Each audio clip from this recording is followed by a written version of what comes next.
Passez une belle semaine, j'espère. Quand bien même n'aurait pas été belle parce que tu es dans la vallée de l'ombre de la mort, sache qu'il est avec toi. Et sa promesse de ne pas t'abandonner. Et la promesse de Dieu ne tient pas de ce qu'on fait. Amen. On va continuer et terminer le message qu'on a commencé dimanche dernier. L'iniquité. Il était question de révéler ce qui apparaît dans la parole de Dieu comme la racine à partir de laquelle Satan fait avancer son œuvre. Aussi vrai que Jésus-Christ est la semence de Dieu à partir de laquelle le règne de Dieu est venu dans l'humanité et que Dieu fait avancer son œuvre ou sa culture, la culture du royaume de Dieu, Satan a pour semence l'iniquité.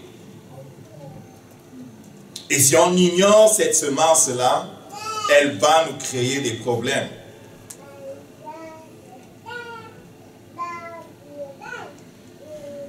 Et au cours de dimanche dernier et ce dimanche, et ou même quand vous allez faire votre étude, moi les questions que je me posais et que j'espérais qu'on allait traverser, on ne va pas les traverser toutes, sont les suivantes. Quelles sont l'iniquité? Qu'est-ce que la Bible en dit? C'est quoi son origine? C'est quoi la différence avec le péché? C'est quoi son rôle et ses effets lorsqu'elle est à l'œuvre? C'est quoi son rôle? C'est quoi ses effets? Et à propos du rôle et des effets, il faut comprendre, il était question de voir l'iniquité qui a pour conséquence la captivité, comment Satan s'en sert, le parallèle avec la justice de Dieu, le parallèle avec la semence de Dieu, le rapport avec les forteresses qui sont en nous. La parole de Dieu parle des forteresses, la parole de Dieu parle des pensées captives qu'il faut amener à l'obéissance à Jésus-Christ. Et la parole de Dieu parle aussi de la vieille nature. Quel est le rapport avec la vieille nature? La parole de Dieu parle de malédiction ou des influences, des accès que Satan peut avoir à la vie de quelqu'un. La parole de Dieu parle du combat spirituel et il dit, le Saint-Esprit, que nous ne combattons pas contre la chair et le sang, mais contre les dominations, contre les principautés, contre les princes de ce monde des ténèbres qui sont dans les hauts lieux. Donc la parole de Dieu nous dit beaucoup de choses à propos de cette confrontation qu'il y a entre la lumière et les ténèbres. Et cette confrontation ne s'est pas simplement arrêtée au moment où Michel a mis hors du ciel Satan et ses démons, mais cette confrontation se rend compte continue aujourd'hui encore. Et la lumière et les ténèbres se battent pourquoi? Ils se battent pour le contrôle des âmes. Ils se battent pour le contrôle des âmes. Dieu a créé les hommes. Satan n'est pas satisfait d'avoir pris un tiers des anges pour mettre sous son pouvoir. Il veut prendre aussi les hommes et la terre. Mais Dieu a un plan.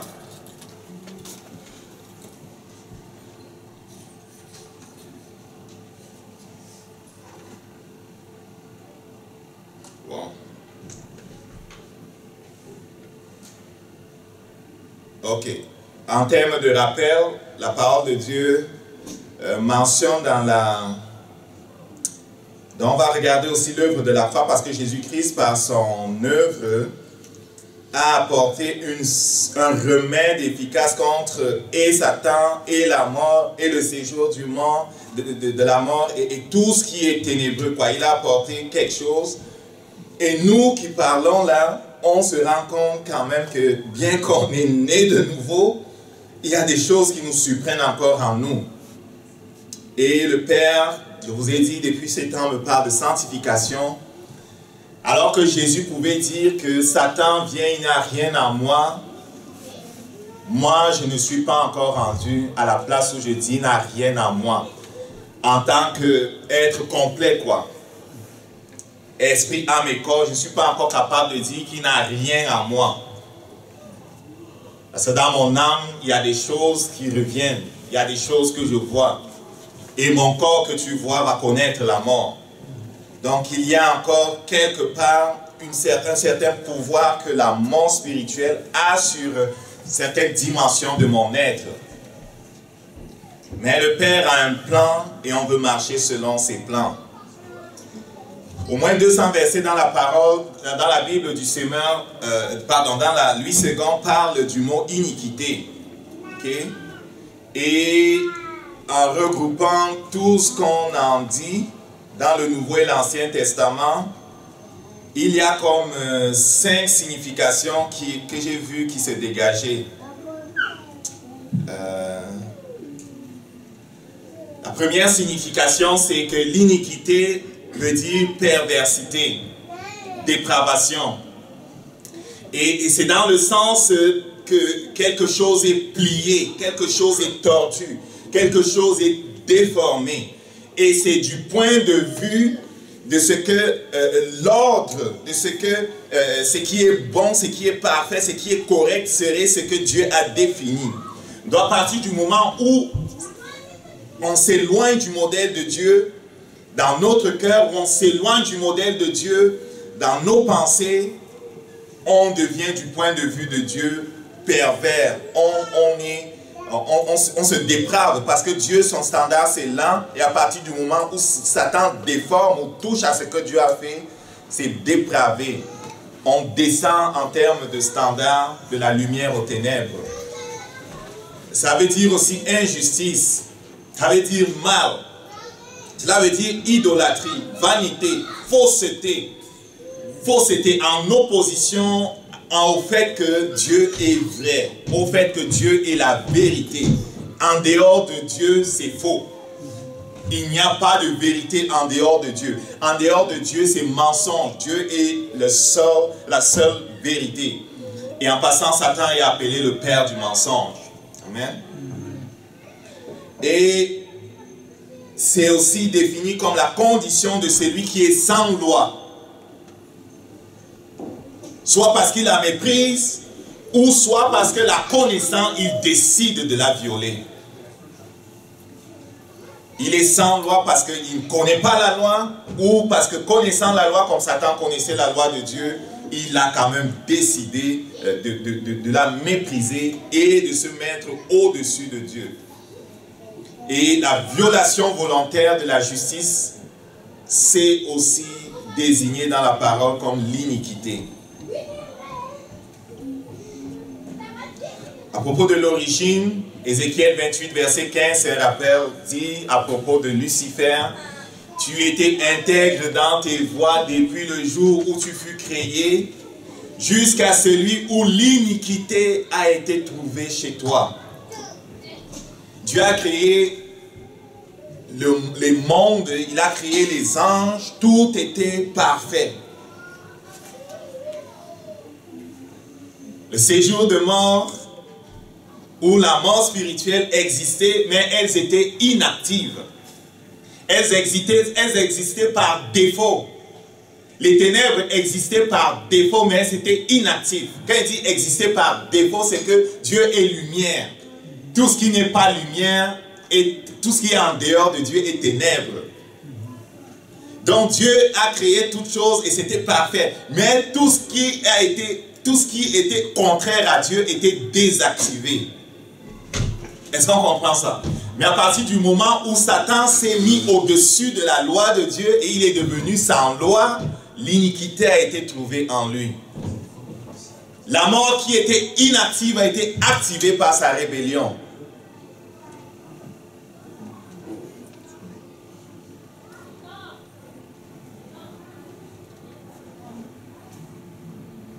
Et on le voit dans le jardin d'Éden, planter sa semence dans le cœur d'Adam et son épouse Ève.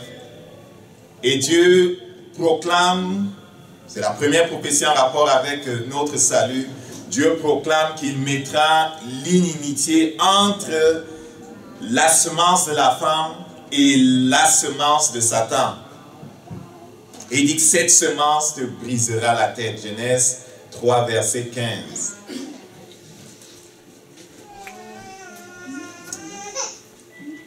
Il y a vraiment une différence entre l'iniquité et le péché. Et dans la parole de Dieu, on va voir que ces deux-là sont cités constamment ensemble, l'un à côté de l'autre. Dieu semble, pas que Dieu semble, Dieu visiblement n'est pas ignorant de ce fait. Et Dieu veut régler les deux problèmes en même temps. Amen.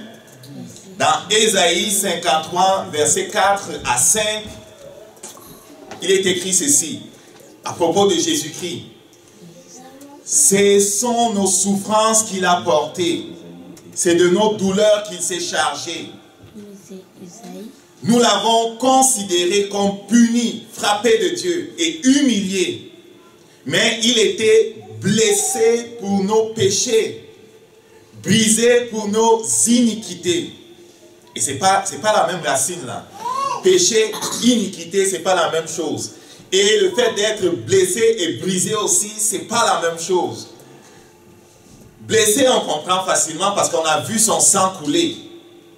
Et qu'à plusieurs endroits, on dit qu'il n'y a pas de pardon de péché sans effusion de sang. On comprend que le sang était vraiment pour faire expiation de nos fautes. On comprend que le sang était là pour couvrir nos fautes. Et pour souvenir, le grand prêtre, lorsqu'il entrait dans le lieu très saint où se trouvait le tabernacle, dans lequel il y avait la loi, au-dessus duquel il y avait un couvercle en or qu'on appelait le propitiatoire. La signification du propitiatoire, c'est ce qui rend propice. Il aspergeait le sang sur cette couvercle en or. La loi dans le tabernacle représente ce que Dieu a édicté.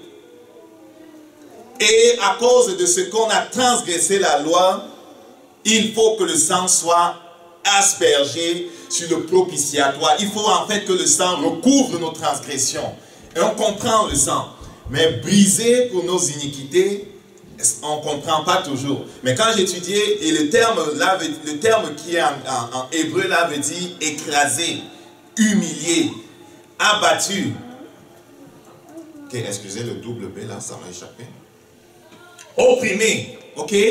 Et ça a trait à quelque chose qui n'est pas à l'extérieur, ok? Je vais l'afficher.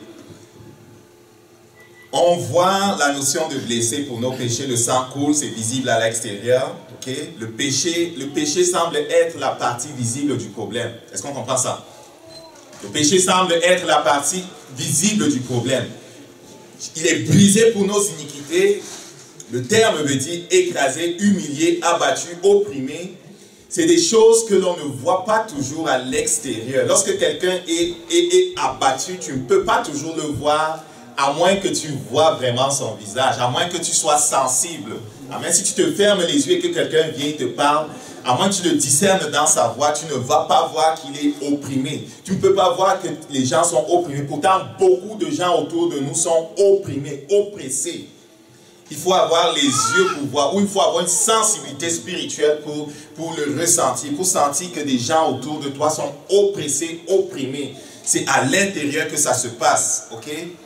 Et c'est justement au niveau de son âme et de son esprit que Jésus-Christ a été brisé. Il faut voir à Gethsémane. À Gethsémane, déjà, Satan commence à travailler.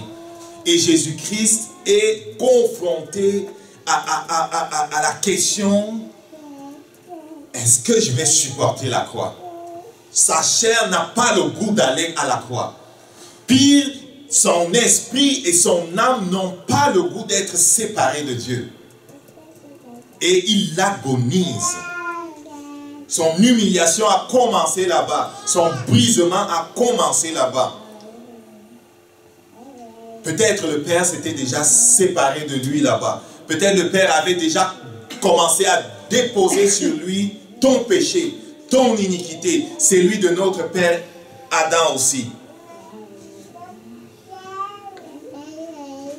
Donc l'iniquité, c'est la source, c'est la partie cachée du problème. Pendant longtemps, les gens se sont attaqués aux feuilles et le problème n'a pas été résolu. Et on se rendait compte que beaucoup de chrétiens ils font tout ce qu'on a demandé de faire. Ils confessent, ils professent, ils jeûnent, 2 jours, 3 jours, 21, 40, ils font toutes sortes d'affaires, mais ils ne semblent pas avancer comme il faudrait. Et pour certains, lorsqu'ils sont juste sur le point de réussir, quelque chose se passe. Et ils retournent en arrière. Que ce soit les finances, que ce soit les affaires, que ce soit les relations. Il pensait enfin avoir trouvé le bon partenaire. Il le trahit. Elle pensait enfin avoir trouvé son époux. Elle est à l'église, elle attend. Le gars dit qu'il ne vient pas.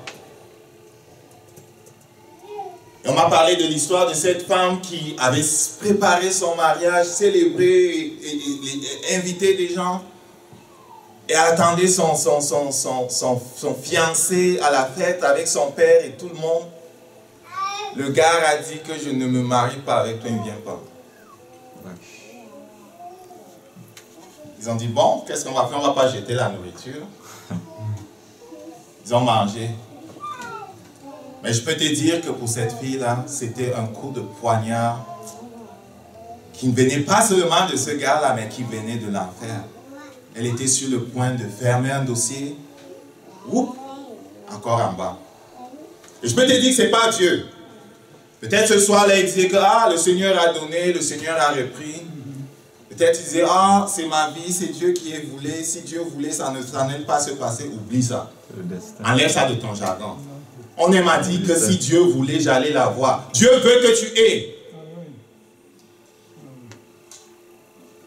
Dieu veut que tu aies. C'était écrit que tu vas échouer. Non. Tu échoues parce que tu ne connais pas les lois. Dis à ton voisin, connais les lois. Connais les principes spirituels qui gouvernent les choses. Dis-le à ton voisin. Connais les lois. Amen. Dis à ton voisin, il y a peut-être quelque chose de caché. Il y a peut-être quelque chose de caché. Tu t'es attaqué aux racines jusqu'ici. Dis-le à ton voisin. Le Seigneur ouvre tes yeux. Tu t'es attaqué aux feuilles. Le Seigneur ouvre tes yeux sur la racine. Et à propos des racines, parfois elles remontent à très loin. Très loin. Très loin.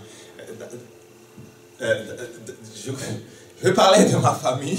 C'est pas pour jeter le truc sur ma famille, mais j'ai comme du côté de ma famille maternelle, il y a comme que les hommes, ils courent après les femmes, tu comprends? Hein? Et c'est un fait. C'est un fait. Il va avoir sa femme, mais quand même, il va avoir 5, 6, 7 enfants dehors, avec 5, 6, ou je ne sais pas combien de femmes. Amen. Une sorte d'esprit de frivolité. Amen. Ils aiment se sentir shogar, je ne sais plus quoi, et machin. Ok. Je ne sais pas comment ça s'appelle, cet esprit-là. On aime plaire, hein, mais fais attention à cet esprit-là. Plais à ta femme et arrête-toi là.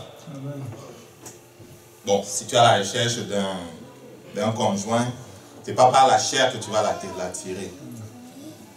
C'est sûr que si tu es laid, tu vas chasser tu vas chasser les beaux. Okay. Mais la vraie beauté, elle est intérieure. Et j'aime à dire, c'est une parenthèse pour finir avec ça. La vraie beauté, elle est intérieure. Et Dieu n'a créé personne laid, en fait. Tout le monde est beau. Et la vraie beauté est intérieure. Et il y a un verset de la parole qui dit que, je vais le paraphraser, que la beauté n'est que peu de choses. La femme qui craint Dieu, c'est elle qui sera louée. Okay? Je suis en train de paraphraser. C'est peut-être Proverbe 31. Je veux dire ceci, tu te focalises sur Dieu, sa gloire va te rendre beau et belle.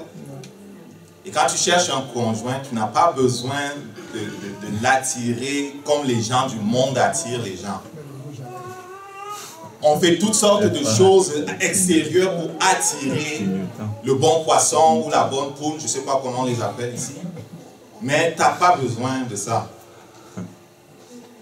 Mais Dieu veut que tu fasses des choses avec lui et il va t'aider à trouver celui et celle avec qui tu vas remplir ton ministère sur la terre. On parlait de la source. La source, c'est l'iniquité. Jésus-Christ a été brisé pour cela. Maintenant, à propos des effets de l'iniquité, ce qui est terrible avec l'iniquité, c'est que dès que cela vient, comme c'était venu dans le cœur de Lucifer, comme c'était venu dans le cœur de cet ange glorieux qui occupe une place élevée dans le conseil de Dieu, presque la même position, si je ne m'abuse, que Gabriel, ou les autres archanges qu'on connaît là, Gabriel, Michel. Ce sont des archanges puissants. Ils occupaient pratiquement la même position qu'eux. Ils gouvernaient la louange de Dieu. À partir du moment où l'iniquité est entrée à lui, la première chose qui se passe, c'est que la communion avec Dieu est brisée. Adam et Ève ont fait l'expérience de ce drame-là plus tard. Ils communiaient avec Dieu. Chaque soir, Dieu venait dans le jardin et parlait avec eux. Et ils voyaient Dieu face à face. Il n'avait pas honte. Il vivait dans deux dimensions en même temps. Ce que son esprit voyait, il était capable de le voir. Il vivait en vision ouverte, quoi. Il voyait le monde spirituel et le monde matériel en même temps. Il n'avait pas de problème. Quand Satan a mis sa semence en lui, il a expérimenté la même chose. Qu'est-ce qu'il a perdu? Il a perdu, à cet instant-là où Satan a mis sa semence en lui, il a perdu l'immortalité. Le Père avait dit, le jour où tu en mangeras, ou plutôt, le jour où tu vas me désobéir, le jour où tu vas quitter la place que je t'ai donnée, le jour où tu vas devenir tordu du point de vue de ce qui est ordre, le jour où tu vas devenir déformé du point de vue de ce qui est ce que je veux, ma justice, tu vas mourir. Donc son esprit a été coupé de Dieu. Il a perdu la paix, il a perdu la joie, il a perdu la liberté, il a perdu son statut de fils de Dieu. La parole de Dieu l'appelait fils de Dieu. Quand on regarde la généalogie de Jésus, on dit Adam, fils de Dieu. On remonte jusqu'à Adam, on dit Adam, fils de Dieu. Toutes les premières créations de Dieu de niveau 1 là sont fils de Dieu dans la Bible.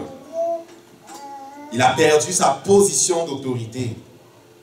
Et qu'est-ce qu'il obtient? Il devient esclave de Satan. Il devient citoyen du royaume des ténèbres. Il devient fils du diable. Il n'a pas de paix. Il n'a pas de joie. Quand Dieu vient ce soir-là, il se cache. Il n'a plus de paix. Et ce qui est drôle, c'est qu'il fuit même Dieu. Il fuit Dieu. La mort avait commencé son œuvre dans le corps d'Adam. Le séjour des morts a été activé dans l'humanité. Ce n'était pas pour nous cette affaire-là. Ça a été activé dans l'humanité à ce moment-là. La jalousie et tout ce qui vient des ténèbres ont été activés à ce moment-là.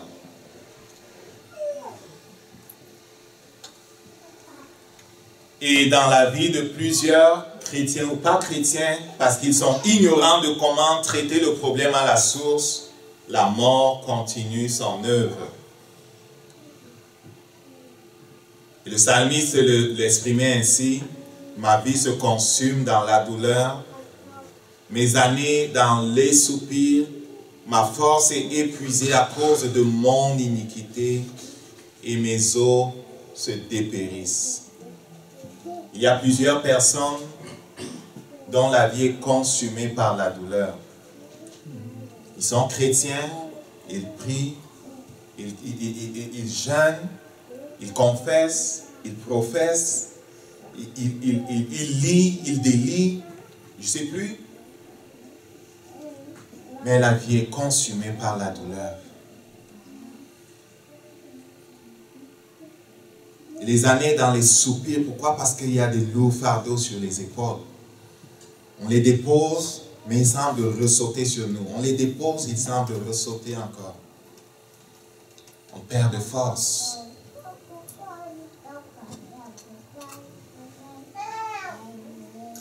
Les gens parlent de maladies incurables là. C'est les démons qui sont derrière. Arthrite, cancer, je ne sais plus quoi qui touche, je ne sais plus quel système immunitaire ou quoi. J'ai rencontré une femme l'autre jour, elle me dit que c'est lupus. J'allais récupérer ma montre à la bijouterie. Sur son visage, il y avait des boules, des boules comme ça, visage complètement défiguré. Des boules. Il fallait du courage pour la regarder. Un tas de boules sur son visage. Je dis, mais j'ai fini. Et ça brûle dans mon cœur. Je dis, mais c'est quoi ça? Elle m'explique que c'est le lupus. Il dit que le médecin, il dit quoi? Elle dit que elle a cessé avec les médecins. Ça fait 20 ans qu'elle a ça sur son visage. 20 ans qu'elle a ça sur son visage. 20 ans qu'elle a ça sur son visage. Je ne sais pas si elle a un époux. Peut-être il a fui le monsieur. Mais elle n'a pas de solution. Ça brûlait dans mon ventre. Et en pensant à ces versets-là, je voyais pas ce que les médecins disent que machin syndrome de Crohn, nanana, toutes sortes de gros noms. Je voyais simplement les racines. Avant qu'Adam ne chute, il n'y avait pas ces affaires-là. Est-ce que quelqu'un comprend ça? Oui. Pour moi, c'est ça. Avant qu'Adam ne chute, il n'y avait pas de problème avec la mort. C'est la chute d'Adam qui a apporté la mort. Il dit, madame, l'autre qui me servait dit que, est-ce que tu as une solution? J'ai prié pour les malades, mais c'est Jésus qui guérit. Je vais prier pour vous, madame. Donnez-moi votre main. Elle me donne sa main. Je ne ferme pas les yeux. Ne ferme pas les yeux. Tu n'as pas besoin de fermer les yeux. Et j'ai fait comme Dieu nous a appris. Tu maudis cette affaire-là. Tu maudis ses racines. Tu maudis ses semences. Au nom de Jésus. Tu commandes que ça se consume, que ça parte. Et tu commandes la vie. Ils imposeront les mains aux malades seront guéris. Ça peut se passer instantanément. Mais quand c'est des affaires qui ont fait 20 ans là, écoute, tu ne joues pas avec des petits démons là. Tu joues pas avec des petites racines là. Tu joues avec des grandes racines, des racines de conifères, des racines de 60 mètres là. Amen. Avec Jésus, ça s'en allait d'un coup, c'est sûr. Satan n'avait rien en lui. Et donc on doit se reprendre par 2 fois, par 3 fois. Et chaque fois que je pense à cette femme-là, je prie avec tout mon cœur. Et je dis, Seigneur, manifeste-toi elle. Amen. Amen. Voilà ce que ça fait l'iniquité en nous. Ça apporte toutes sortes de dépressions, de maladies dans notre chair. Je ne parle pas de la captivité. Les gens ont de la misère avec toutes sortes de choses. Ils ne savent pas d'où est-ce que ça vient. Peut-être la pornographie. C'est peut-être, comme j'ai dit, tes yeux ne peuvent pas voir une femme passer sans te poser sur elle. Tu es dans le métro, c'est grave. Je ne sais pas si on appelle ça le voyeurisme, je ne sais pas quoi. Là. Tu es sur Internet et personne n'est avec toi. Tu t'en vas ici, tu t'en vas là-bas. Tu dis que non, c'est la publicité qui s'est ouverte devant moi. Ça s'est ouvert devant toi, quoi. Ferme ça.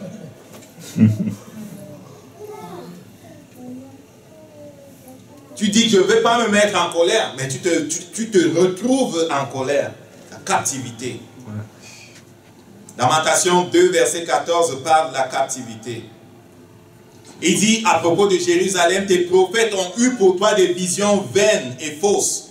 Ils n'ont pas mis à nu ton iniquité. Il dit tes prophètes ne t'ont pas dit c'était quoi ton problème à la source, afin de détourner de toi ta captivité. Et le Saint-Esprit montre le problème. Et c'est notre responsabilité de renoncer au problème. Et c'est ma déclaration que le Saint-Esprit montre tes yeux, ouvre tes yeux sur ces choses cachées qui bloquent tes finances, qui bloquent ta vie, qui bloquent tes affaires. Et que tu ne négliges pas ça. Et que tu renonces à ça. Et que tu cries à Dieu pour avoir la délivrance.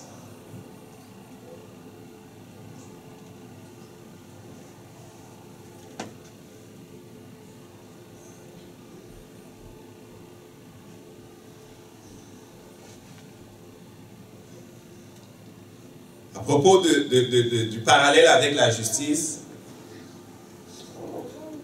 la parole de Dieu dit que la justice et l'équité sont la base du trône de Dieu. Sa bonté, sa fidélité sont devant sa face. Psaume 89, verset 15. Et ce que j'ai trouvé, c'est que Dieu règne par la justice et l'équité. Et dans l'Ancien Testament, on dit pour qu'un royaume soit établi, il est important que le roi s'attache à la justice et à l'équité. Pour qu'une maison soit établie, il faut qu'elle s'attache à la justice et à l'équité. Pourquoi? Parce que la pratique de la justice et de l'équité établissent et maintiennent le règne de Dieu. Amen. C'est ça le parallèle. La justice est ce qui nous permet d'établir le royaume de Dieu. C'est pour ça qu'il dit que ce livre de la loi ne s'éloigne pas de ta bouche. Parce que la justice est du point de vue de ce que Dieu a édicté comme loi. C'est du point de vue de la loi de Dieu. La loi de Dieu est dans sa parole. Et si la loi de Dieu est sur nos bouches et qu'elle entre dans nos cœurs, on va vivre par elle et on va être affermi dans les choses de Dieu.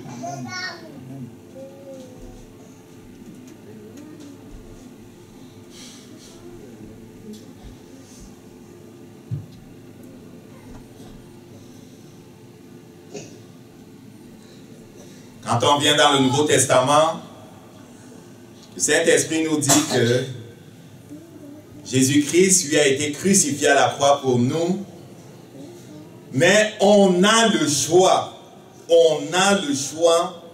de mettre nos membres au service du péché comme instrument de l'iniquité ou de mettre nos membres au service de Dieu comme instrument de la justice. Et suivant le choix que l'on fait, bien qu'on soit né de nouveau, l'équité va continuer de prospérer ou le règne de Dieu va prospérer. C'est un peu troublant de voir qu'il ne suffit pas de dire que Seigneur, je reconnais que je suis pécheur, tu es mort à la croix pour moi, je te reçois dans ma vie comme mon Seigneur et mon Sauveur. Ouh, man, c'était bon. Tu sais, ouais, c'est bon, man.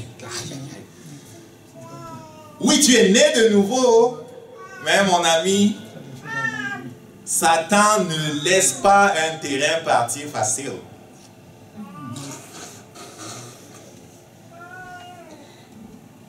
Et dans le livre, l'Épître aux Romains au chapitre 7, on voit justement le Saint-Esprit parle des lois qui sont à l'œuvre. Il y a plusieurs lois. Le Saint-Esprit parle notamment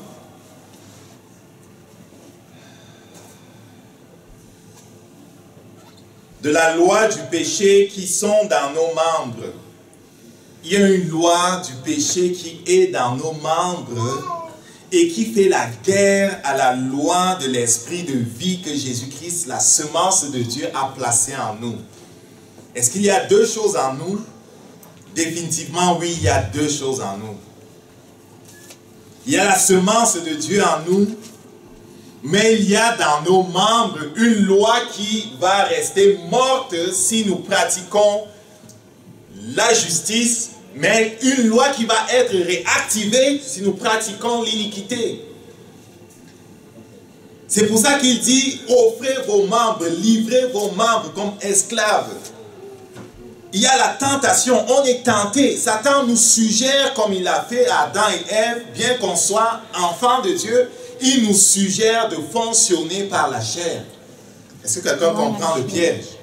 Et donc au moment où on se met à fonctionner par la chair en obéissant à l'injustice, on réactive ou on rétablit à nouveau cette loi-là, le pouvoir de l'iniquité sur nous.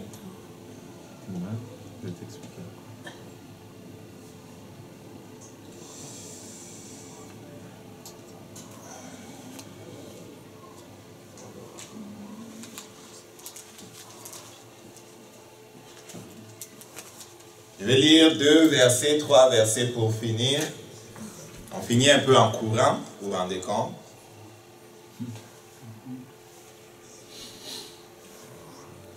Romains 7, verset 21. Il dit, je trouve donc en moi cette loi. Quand je veux faire le bien, le mal est attaché à moi.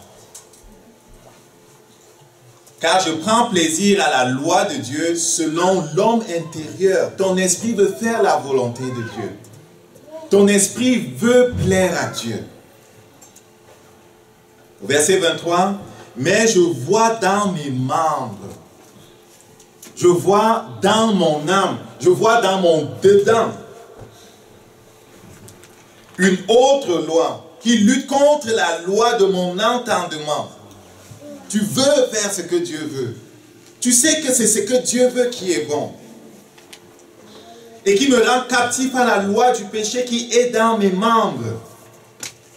Il dit au verset 24, misérable qui je suis, qui me délivrera de ce corps de mort. Au verset 25, grâce soit rendue à Dieu par Jésus-Christ notre Seigneur. Ainsi donc, moi-même je suis dans l'entendement esclave de la loi de Dieu et je suis dans la chair esclave de la loi du péché. Mais ce n'est pas une impasse. Dis à ton voisin, ce n'est pas une impasse. Romains 8 parle de la loi de l'esprit de vie ou de l'esprit plus de ne sais pas combien de fois. À de nombreuses reprises, la loi de la vie de l'esprit. Par la loi de la vie de l'esprit, tu vas être capable de démanteler ces choses qui sont en toi. Amen. Il dit au verset 1, il n'y a donc maintenant aucune condamnation pour ceux qui sont en Jésus-Christ. Oui, il va arriver que Satan arrive encore par la tentation à te faire tomber. Mais sache que le sang de Jésus-Christ te lave de tout péché, de toute iniquité. Il dit, la loi de l'esprit de vie en Jésus-Christ m'a affranchi de la loi du péché et de la mort. Quand tu tombes, proclame, relève-toi, ne reste pas là. Amen. Relève-toi et prie. On a prié l'autre jour cette prière où on dit à Jésus, et je la prie pratiquement chaque jour maintenant, Jésus démantèle en moi ces choses. Démantèle en moi ces racines. Jésus envoie en moi le feu du Saint-Esprit. On se souvient de la vision dans laquelle Isaïe, le prophète, est face à Dieu. Et Dieu lui envoie un ange pour prendre une braise et pour mettre sur sa bouche et dit, ceci a touché ta bouche. Maintenant, l'iniquité a été enlevée. Il faut que tu cherches des face à face avec Dieu et que tu cries devant lui par rapport à ce que le Saint-Esprit te montre pour que Jésus-Christ envoie littéralement sa main dans ton dedans pour enlever ces choses. Il y a parfois en nous des racines qui sont vieilles de 500 ans. Transférées par nos parents, par nos grands-parents. Amen. Mais ces racines-là ne sont pas supposées de régner sur nous. On va se lever debout.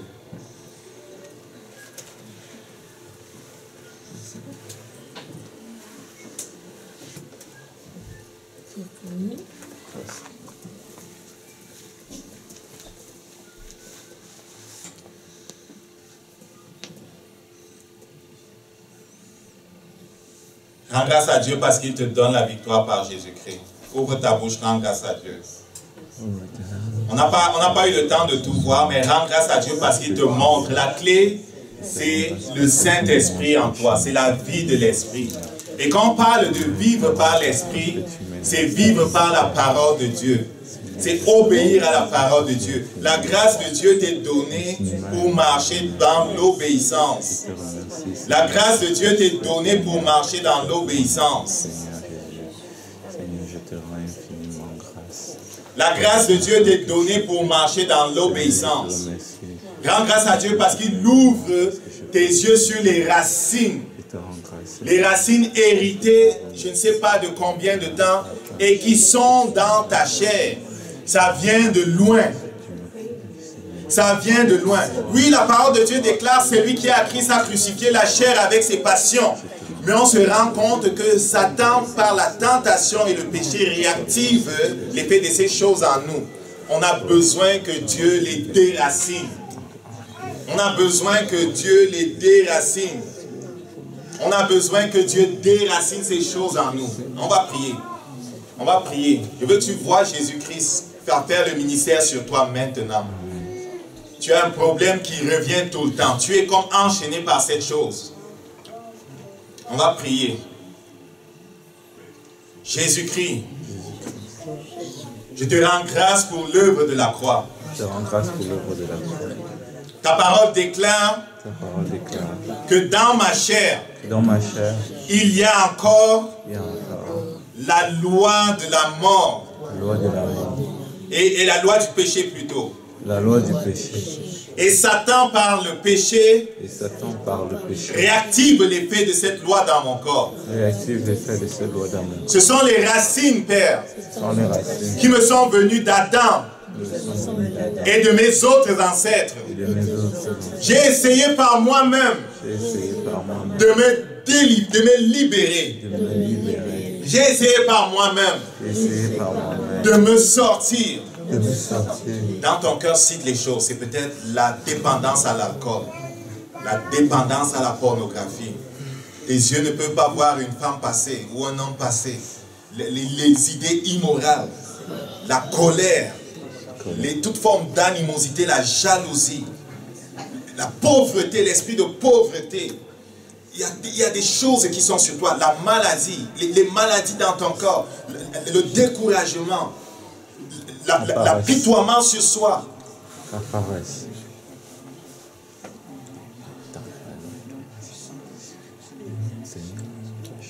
Comment il était paresseux? Crie maintenant à Jésus, Jésus-Christ. Envoie ton ange. Prendre la braise de l'autel. Et le dépose. Sur mon cœur. Dans mes entrailles. Saint-Esprit. Déverse en moi maintenant. Le feu. Ton feu. Et détruit toute racine en moi. Toute racine de péché. Toute racine de rébellion. Toute racine de mort. Toute racine de dépendance. Que toute racine soit consumée en moi. Oh Jésus. Donne-moi la victoire. Donne-moi la victoire. Merci pour la liberté. Les ténèbres ne régneront pas toujours. Satan, tu ne me tiens pas enchaîné.